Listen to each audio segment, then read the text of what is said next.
রান্না করার জন্য প্রথমে এক প্যাকেট ড্রাগন নুডলস নিয়ে চুলায় গরম পানি করে তেল আর লবণ দিয়ে নুডলসটাকে সিদ্ধ করে নিব।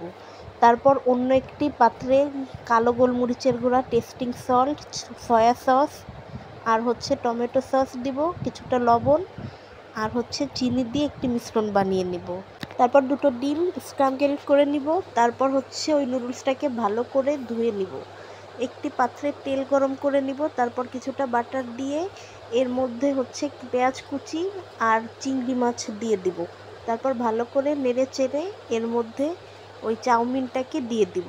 তারপর ওই মিশ্রণটাকে এর ভিতরে খুব ভালো করে ঢেলে দিব। তারপর এর মধ্যে ডিম দিয়ে দিব। তারপর এর ভিতরে বাটার আর কিছুটা কাঁচামরিচ কুচি দিয়ে ভালো করে নেড়ে চেড়ে নিব। আর ভালো করে নেড়ে চেড়ে নেওয়ার পরই কিন্তু তৈরি হয়ে যাবে খুব সহজ এবং মজাদার চাউমিন, যা খেতে খুবই সুন্দর হয়েছে এবং দেখতেও দারুণ।